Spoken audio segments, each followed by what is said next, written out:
Welcome to the Corrine Barraclough show, where every week I'll be telling the truth about the broken family law system, its impact on mental health, and I'll be lifting the lid on the damage of the gender bias in mainstream media.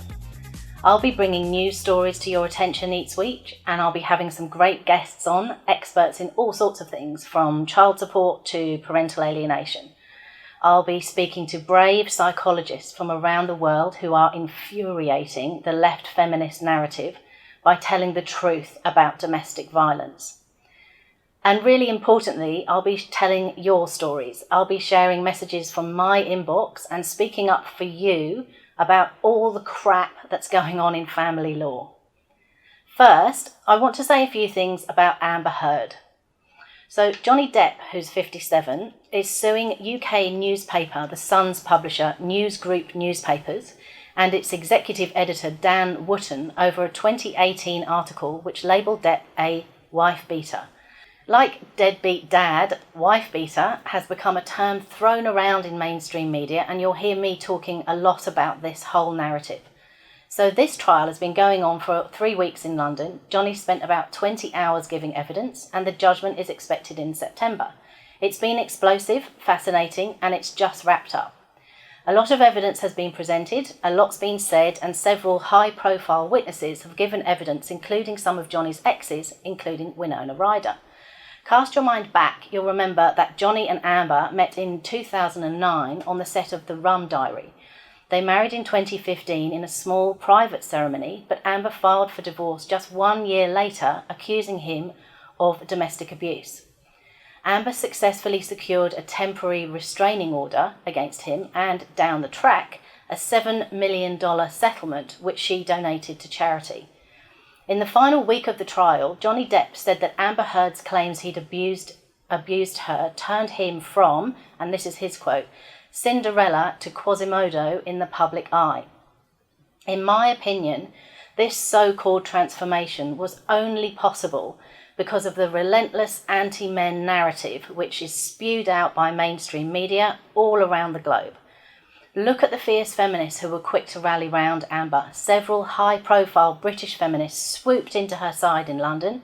Labour MP and Shadow Minister for Domestic Violence and Safeguarding, Jess Phillips, was among those who took her side and spoke up for her. Phillips met Heard last year when they both spoke at the United Nations General Assembly in New York to campaign against women being unjustly imprisoned. Look there, how Amber so slickly aligned with a just cause. With zero evidence, Amber Heard was front and centre at that event, campaigning on behalf of her whole gender.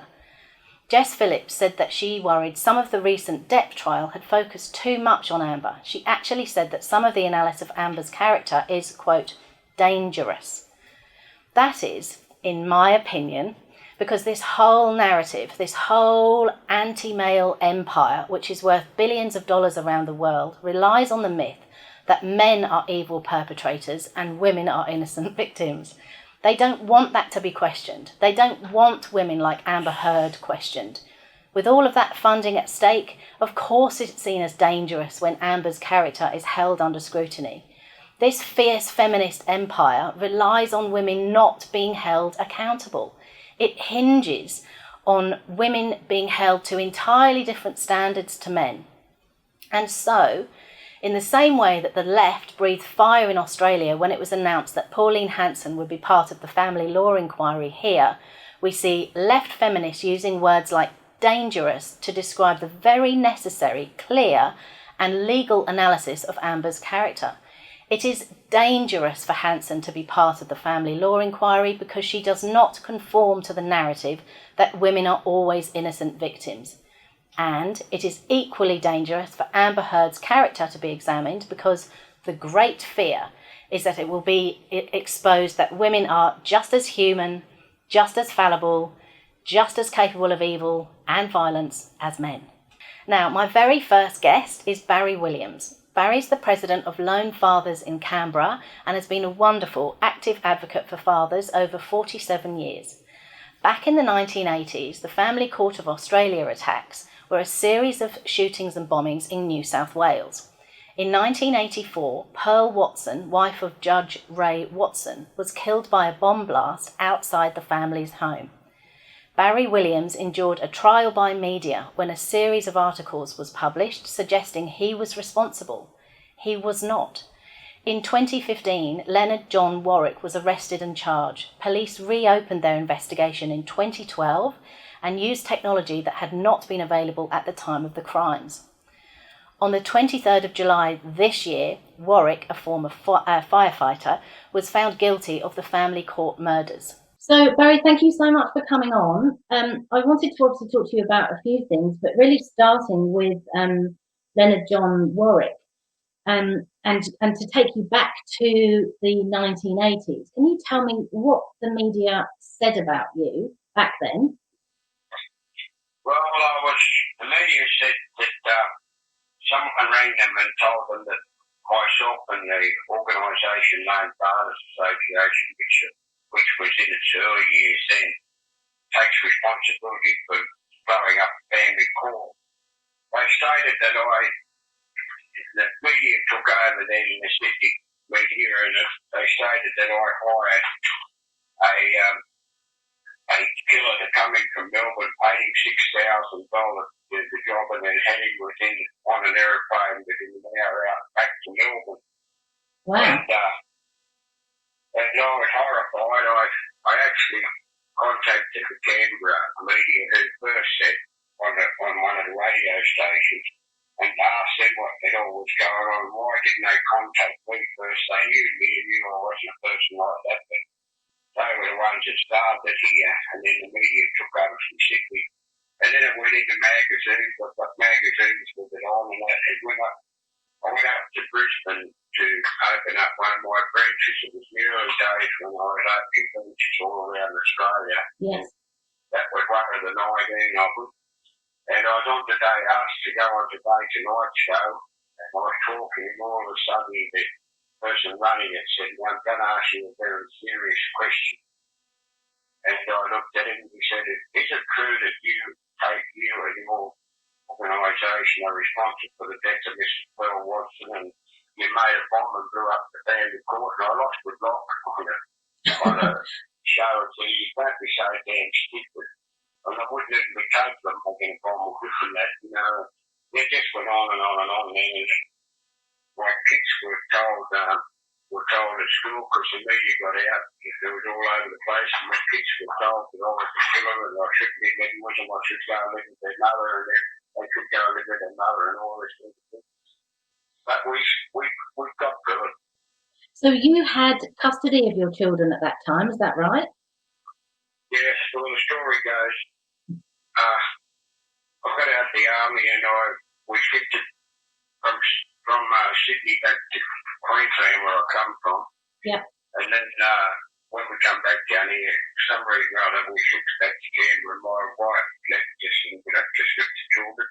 And then down the line we went to court to see who the children would be with. And the judge said, well, this is the first case I had with a man with 4 small children, but you're the most capable.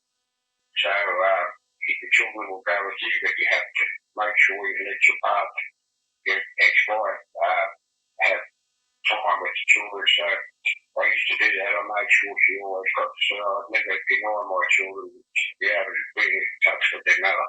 Yeah, very good. Because that's a recurring problem, isn't it? Parental alienation, where one parent is denied access. That's the biggest problem in the family law system today. Yeah. You obviously know the family law system inside out. Can we just go back? Do you know why the media targeted you at that time? Why the media? Yeah, do you think that because you had custody of your children and because you were associated with lone fathers, do you think that they thought that you could be a likely suspect?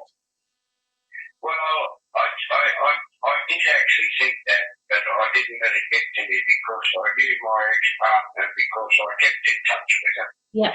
And even though we weren't living together, we put our children first. And I used to take every 3 weeks, or when I was transport driving, the boss used to let me have an extra day off every second. Every third weekend I'd have Friday, Saturday, Sunday, and then he would give me Monday, sorry, I don't have Saturday, Sunday and Monday to drive all the way to then Bucketheads in New South Wales, which is about 500 miles in the old term. And I got them with her and I'd book in a motel somewhere and I'd pick the kids up on the Sunday night and drive back so I could get work next day. It was very hard to force small children, especially when one was a very young baby, only 15 months old, I think it was. Yes. And all of the allegations that were flying around in the media, and as you say, it became quite high profile within newspapers and on TV, that caused, as I understand it, some problems obviously with your family, so with your brother and your mother, is that right? Well, my mother always was shocked when I come out naturally, and she made me promise to her that I didn't do it, and I didn't do it. And quite often, I think she still thought, well, he's running an organisation like that. Could someone else in the organisation have done it or something like that? And my brother and that used to say to me, well, why the hell would they just pick you up? And, you know, they weren't actually accusing me. Why the hell did they pick up, blame you for it? And I couldn't answer that. Anyway, he died down the line before all this came out, before they found out who it was.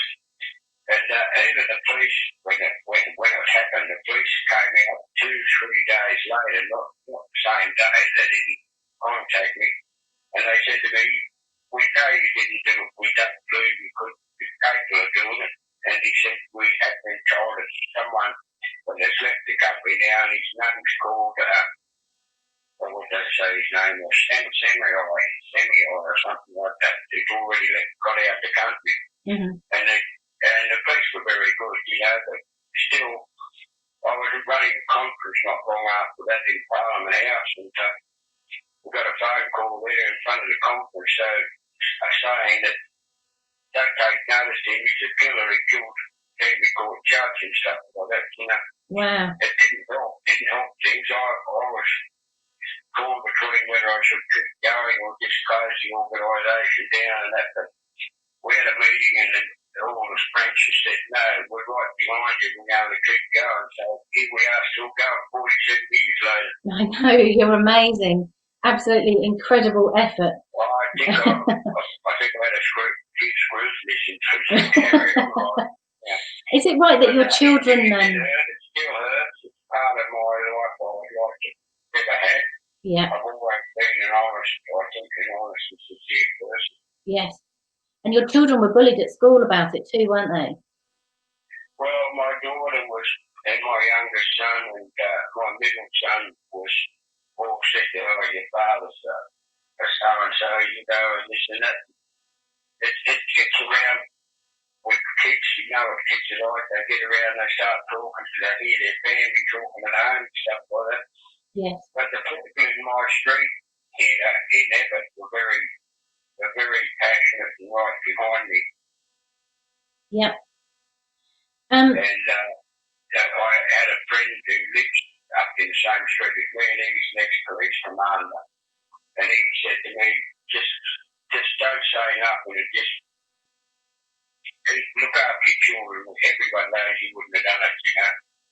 But still, it's in books, was in papers and everything like that. Yeah. And I tried to take, because I was aware of the kids, I didn't have much money. We were living on virtually for a time. I paid that old lady to look after my young fellow while he was 15 months old, so I could still work. Yeah.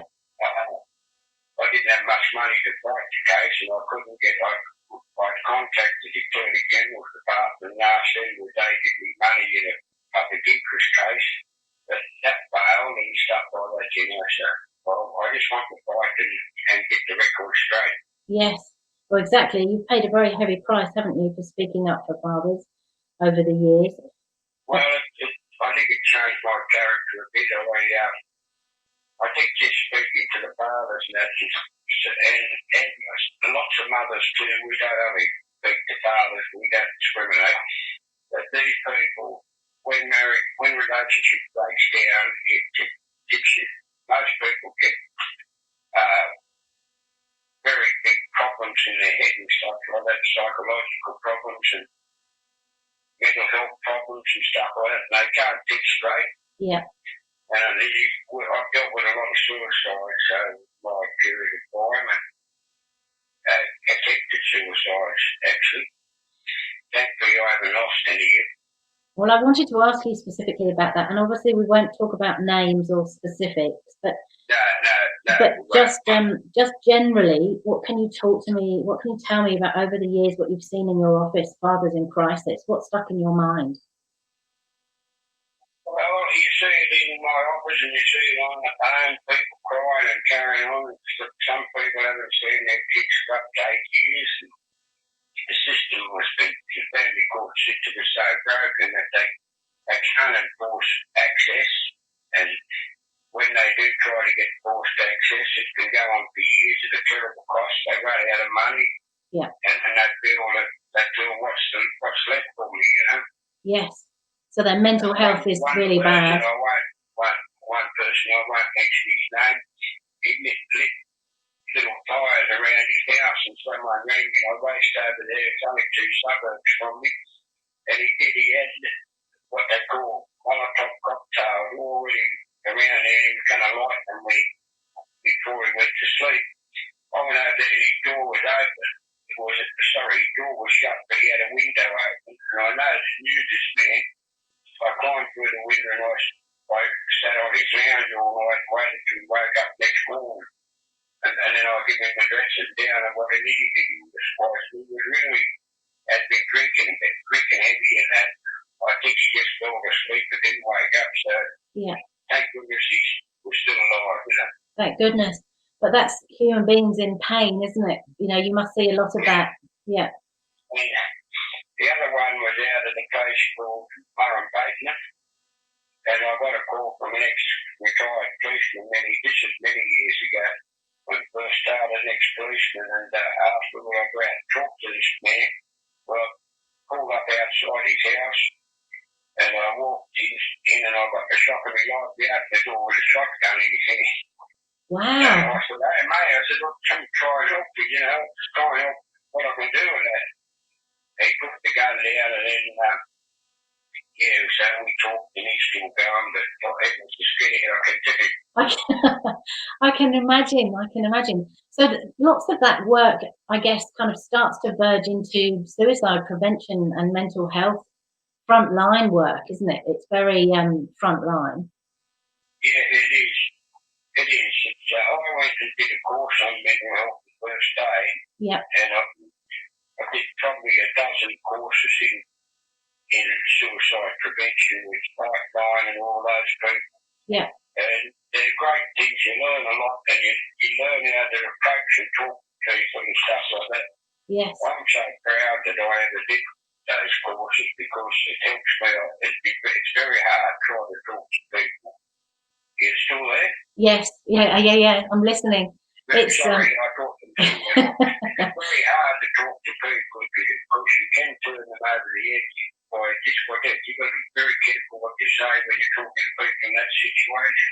Yeah, exactly. Well, you're very aware. I've had mums on the same thing, not quite as bad, but just saying, well, I can't live without my children. Then you've got to try to talk to them and talk them into how they can live without the children, and still try to. They can't.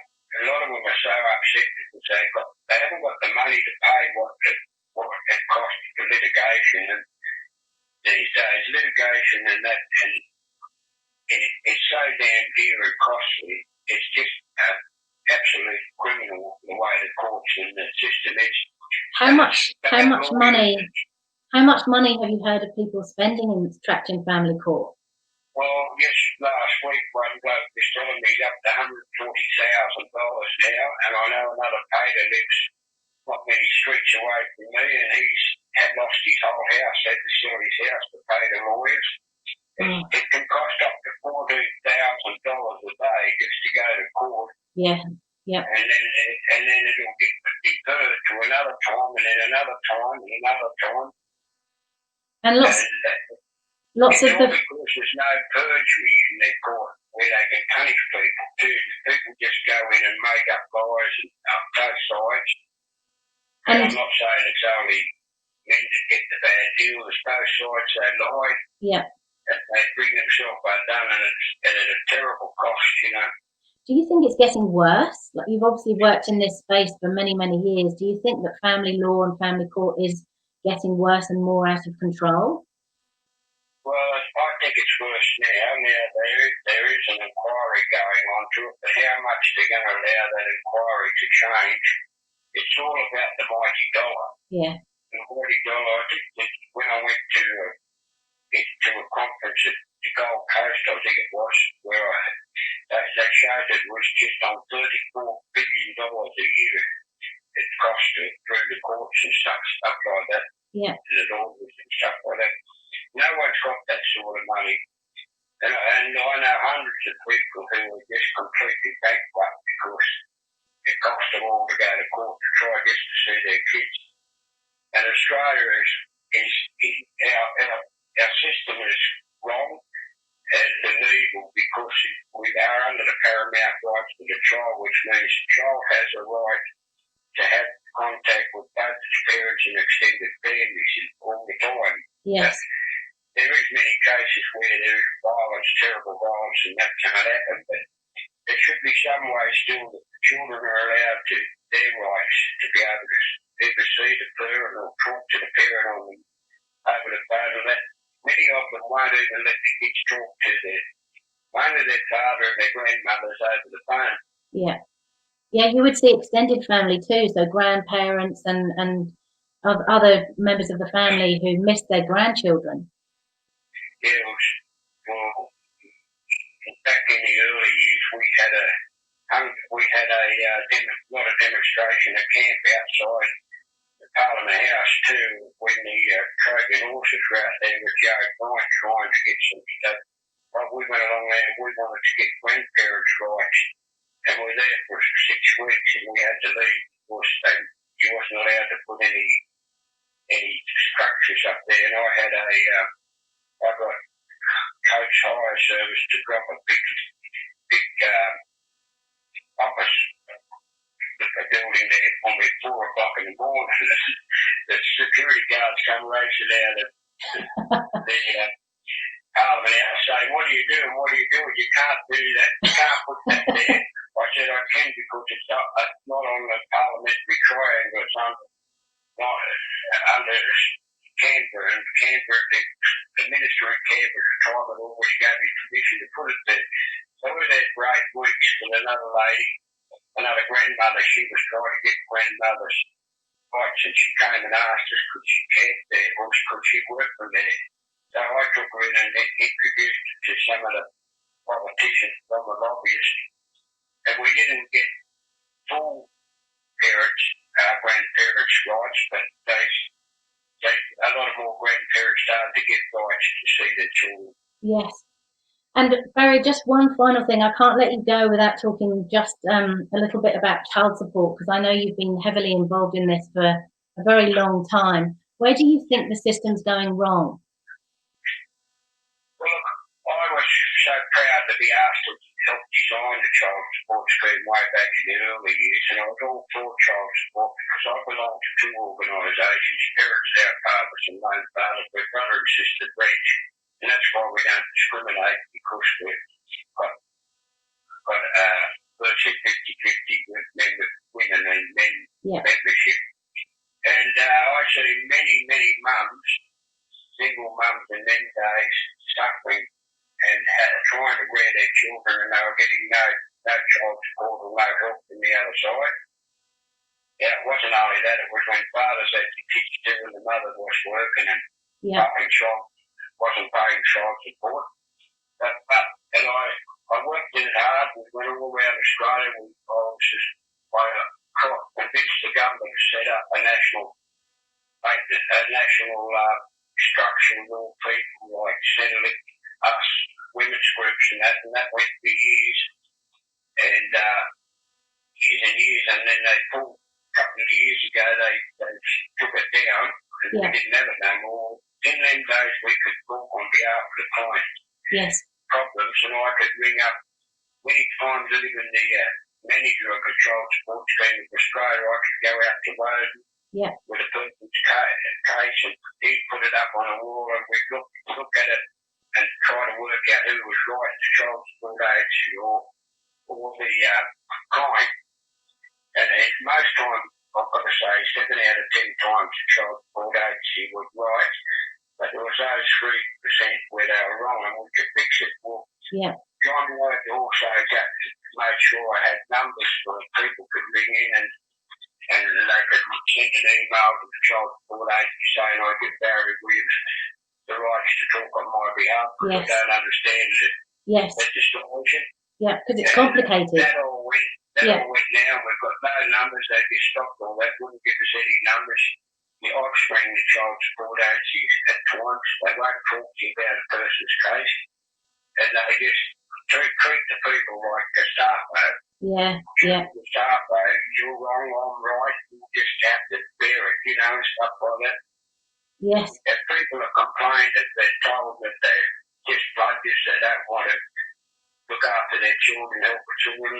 And I know people wouldn't say that. Well, I don't think people would say that to them anyway. Well, it's the whole media narrative around deadbeat dads. It's very unhelpful, isn't it? Yeah, well, I'm lobbying. I've been lobbying. I lobbied. Last year I lobbied 3 members, 3 ministers to bring back the national stakeholders where we could all help these people and talk to child support bed over there. And as I said, the relationship service, us, the women's group, we all used to get together every 3 months and work out how we could make the system better. Yeah. But one minister out of the 3 said, I really think you're right, Barry, and I've only got to get one more signature and we'll reopen this. Then he was shifted out not long after that to another part of the parliament, and this has just gone on and on and on, and there's nothing about it done now because of the coronavirus, But I'm hoping we get back in the parliament opens, and as a lobbyist I can go back and lobby child support minister to reopen this national agency. Yes, wonderful. I might get you back on to talk specifically about that, and also probably get you back on to talk about the actual family law inquiry. But thank you so much for your time, Barry. I really appreciate it. It's always a pleasure talking to you. It's always a joy. No problem. I really appreciate talking to you, Corrine, always. That was Barry Williams there, the legend who's been running Lone Fathers for 47 years. Now, I want to say a few things about Karen. Not one Karen in particular, but Bunnings Karen, and the phrase which is all over social media and has dropped into our common vernacular. You'll remember this really took off when a woman called Karen complained about her Indigenous neighbours and made racial slurs. Now it's become a generic term grouping all middle-aged, complaining entitled women together. I have a good friend named Karen and she doesn't seem fazed by it, so I'm quite loving it, just to be honest. Look at this tweet from feminist author Ginger Gorman. She writes, I myself am actually worried about this, that using Karen in this way is just another way to marginalise, belittle and ridicule women. There isn't a male equivalent, she posted. I want to answer her statement at the end, there isn't a male equivalent. I've had some angry messages from women on my Facebook page about this too, so I'll wrap it all up into this answer. There will never be a male equivalent, as men don't consider themselves above reproach. And they don't consider themselves to be unaccountable. Karen is the single word which has nailed the entitled, gynocentric women that society has come to loathe. If modern feminism hadn't become such a hateful, predictable, rancid movement, the term Karen would never, ever have taken off so beautifully. Right, that's enough Barraclough for now. See you next week. The Corrine Barraclough Show is a production of The Good Source, hosted by Corrine Barraclough. To watch, listen to or read more new media without the social justice warrior narratives or politically correct fact filter, visit goodsource.news. That's good, SAUCE.news. Become a Good Source supporter for exclusive access to live and unedited interview recordings, including the conversations before and after the show.